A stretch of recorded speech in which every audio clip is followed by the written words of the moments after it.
You really aren't considerate, and you're so inefficient, too. You must have got it from your parents. I just smile bitterly when my mother-in-law says this. Seeing my reaction, my father-in-law adds, She's right. Poor Anthony. You know, it's never too late to get remarried to a different woman. Your father and I'll look for the right one for you. Why do they have to have this conversation in my presence? What on earth did I do? My name is Megan. I married Anthony 3 years ago. Following that, I switched my job to part-time. The reason was that Anthony's job was very demanding. It was difficult for both Anthony and I, who were both full-time employees, to share the housework. So we discussed and agreed that I would quit my company and work part-time. With me having more free time, I would take care of the household. Since we both agreed on this, of course I had no complaints.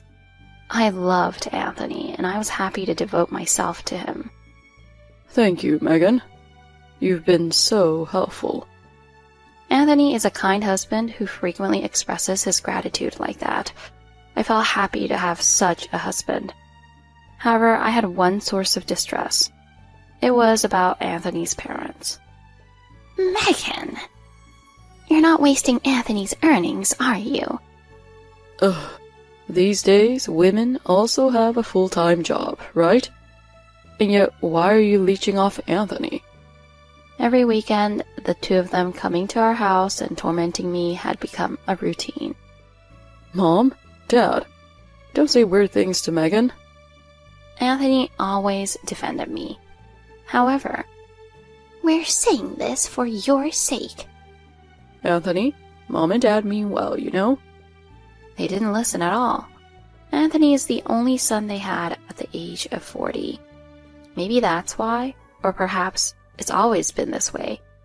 But both of them, especially his mother, loved him excessively. Hey, Anthony, I brought your favorite snacks. Anthony, I bought the fishing rod you wanted for you. They would treat their grown son like a baby. And perhaps as the flip side of that, I was treated as the terrible woman who stole their son. I had noticed the abnormal love of Anthony's parents for him from the beginning of our marriage. But Anthony himself wasn't too clingy to his parents, and he would sternly scold them when they were rude. Each time that happened, my love for Anthony grew deeper, and I was grateful that he defended me. But no matter what Anthony said, the in-laws wouldn't stop visiting our home. Every visit, they would wander around the house, and if there was even a little trash or dust, they would start accusing me. They complained about my cooking, and I knew they spoke ill behind my back that I still didn't have a child. You really aren't considerate, and you're so inefficient too. You must have got it from your parents. To that, my father-in-law adds, She's right. Ugh, poor Anthony. Saying that and pretending to worry about Anthony, they scorned me. And in the end, they would even say, You know, it's never too late to get remarried to a different woman. Your father and I'll look for the right one for you. How can you say that? I couldn't stand those words. That's going too far. How dare you talk back? You're just a daughter-in-law. As he said, such a wife isn't suitable for my dear Anthony. That's right. Anthony, if this continues, maybe you should consider divorce. Anthony looked troubled, looking back and forth between me and his parents. I had never argued back no matter what was said before. The more I would argue, the worse it would get. So, I thought it was better to let them say what they wanted. However, suggesting divorce was something I couldn't overlook. I really thought Anthony would shout at his parents, but he just looked troubled. Hey, say something, Anthony. I inadvertently asked Anthony for help. Yeah. That wasn't nice. I felt strange about Anthony's weak attitude, unlike usual. Usually, he would scold his parents by saying something like, Don't say such terrible things to Megan. But that day, for some reason, Anthony just looked troubled. After the two left, I directed my anger at Anthony. I can't stand it anymore. Give me a break. Thinking about what it's like for me, being invaded by them every week, ugh. Why do I have to be told such horrible things every time? I was so frustrated that tears fell on the spot. I married Anthony because I loved him. We are living happily together, and I'm trying so hard to be a good wife. Why do I have to spend time with someone who can disparage somebody so easily? It made me feel sad, as if they threw cold water on me and all my efforts. I'm sorry. I understand. Anthony apologized, hugging my shoulders, looking sorry. I've reached my limit. I can't deal with your parents anymore. Okay. So, what do you want to do? I feel bad for you, but I don't want to be involved with them anymore. And so, I completely cut ties with my in-laws. I settled for the minimum greeting calls during the holidays and never visited their home again. Of course, they didn't come to our house anymore, nor did they call me. Anthony handled it well. I thought of Anthony as reliable once again. We could live happily and carefree from now on. That's what I thought. But things moved in a strange direction. Hey, Megan. Bring me a beer. You're on your third one already? Shouldn't you stop at this point? Shut up. Don't tell your husband what to do. After I cut ties with my in-laws, Anthony's attitude changed completely, as if he were a different person. Stop leaving your socks in the hallway. Your shirt is lying around too. You're not a child. Huh? Just put it in the washing machine for me. You should be the one doing the chores. I had never seen Anthony like this before. He used to be meticulous and always expressed gratitude, caring for me. There was no trace of the old Anthony. What on earth happened? Could it be because he can't see his parents like he used to? While thinking about things like this, I myself was troubled. And then, one day, "Hey, Anthony, this month's living expenses haven't been transferred to the account yet." I used to receive a fixed amount from Anthony at the beginning of every month for living expenses. From there, I managed payments for groceries, rent, and other expenses. However, when I checked the account to withdraw money for some grocery shopping, the balance had not changed. Maybe he forgot because he's so busy? Thinking so, I asked him about it during dinner. But Anthony looked at me with a truly cold expression. You're just after my money, aren't you? You can't do anything without me. Just always asking for money. Why would you say that? Properly beg and ask if you want some, Anthony demanded. Hey, what's wrong? You've been acting strange lately.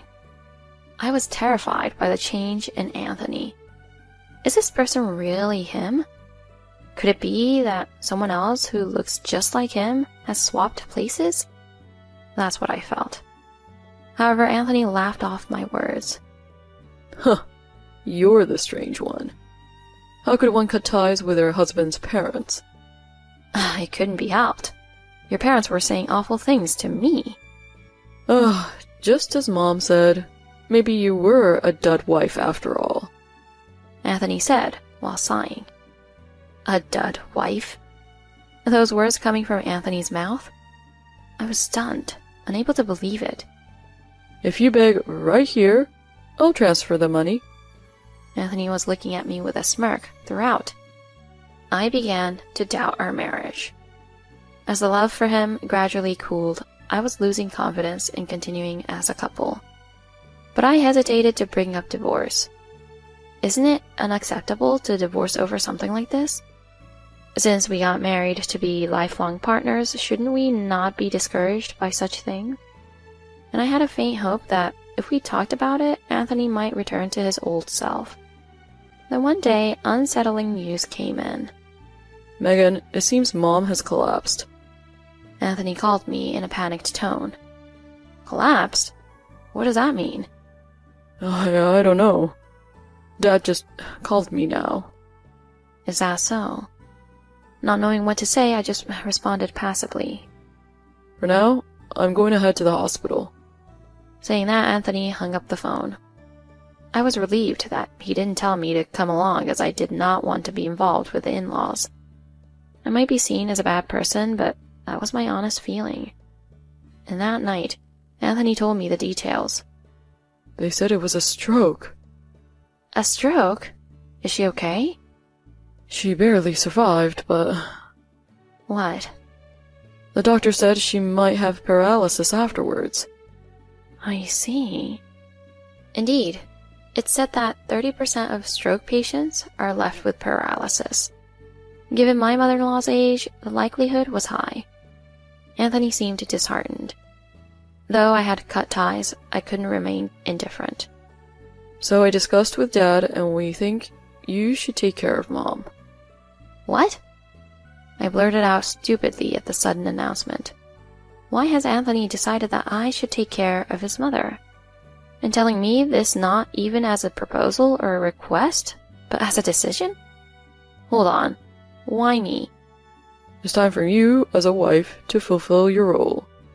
Isn't that great? A role? What do you mean? Is there a rule that a wife has to take care of her husband's parents? When I said that, my husband deliberately sighed deeply. Do you know how much pain you've caused, Mom? What are you talking about? I'm the one who suffered terribly. Your parents just did whatever they wanted and tormented me.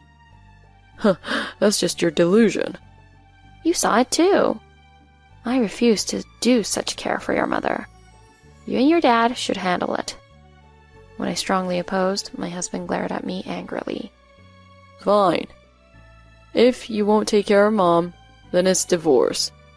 Get out right now.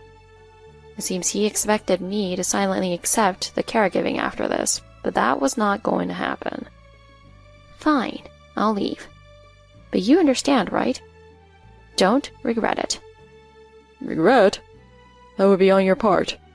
You have no money or job, yet you speak so arrogantly. Get out. Now. So, is it a divorce then? Of course. A divorce. Anthony yelled at me like that. I didn't imagine a divorce could be decided so easily. But caring for my mother-in-law is a joke. Better to divorce than do something like that. The old Anthony was long gone. I realized that. The divorce was decided all too easily, and I was taken aback. Until the end, Anthony mocked me as I was left without support, insulted me as a stupid woman. I just brushed it off and silently signed the divorce papers. Well then, goodbye. Don't contact me ever again. Who would? And just like that, our married life ended after 3.5 years. After the divorce, I returned to my previous company as a full-time employee. The company, which was originally short-staffed, had asked me several times to come back, but I had declined because I had a family. However, once I was divorced, I was free. I immediately contacted my former boss and arranged my return. Megan, having you back really helps us. Thank you for letting me come back. By the way, I've been assigned to plan a new project. Would you like to join me? Yes, please let me participate. My relationships at work were good, and my job was going smoothly. When I was married, it was all about family. Troubled by my in-laws and subjected to my husband's psychological abuse, I had no time to think about myself. Finally, I felt truly alive, living for myself and enjoying fulfilling days. However, I ended up meeting someone I didn't want to see. One day after work, I saw a familiar man standing in front of the company. I thought to ignore him, pretending not to notice, and started walking towards the station. However, I was found immediately. Megan! It was Anthony, my ex-husband. He spotted me and ran over. Why are you here? You don't answer my calls, so I had no choice but to come here. I divorced him under the condition that he should never contact me again. Had he forgotten that? It was a weekday, yet Anthony was in casual clothes and his hair was unkempt. I just want to talk. There's nothing to talk about. Goodbye. Wait. Anthony grabbed my arm. At that moment, I noticed a strange smell. I almost pinched my nose. It was nothing other than Anthony's body odor. He probably hadn't bathed in a while. Just listen to me for a bit. Moved slightly by Anthony's desperation and the odor wafting around him, I decided to listen. Actually, after Mom came home, Dad fell victim to a scam. A scam? He apparently put almost all our savings into cryptocurrency, but the person he gave the money to ran off with it. We planned to use that money to put Mom in a caregiving facility, but now we have to care for her at home. His father, who receives a small pension, had tried to increase his meager savings through investment. Seduced by a good story from an acquaintance, he was quickly scammed. Did you report it to the police? I did, but the criminal hasn't been caught, and even if caught, the money won't come back. Dad's been so shocked he's always in bed and he's lost all his energy. Seeing Anthony so worn out, it seemed the household was in a dire state. So what do you want from me? If it's money, look elsewhere. Megan, please, come back. Anthony was on his knees. I need you, please. You mean as a caregiver? It seems I hit the mark. Anthony's corners of his mouth turned up. You're quick. That's actually it. Ugh, what audacity. I'm taking time off work to care for my mother now, and with Dad like that, I can't get promoted. I'm really struggling.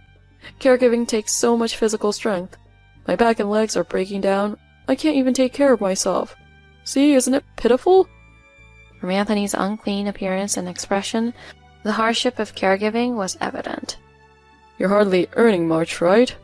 If we remarry, you can use my money all you want. Anthony kept talking as if assuming I would agree. I made the mistake of nodding along as if I was enthusiastic about the proposal. So, when can you come? You can come back today if you want to.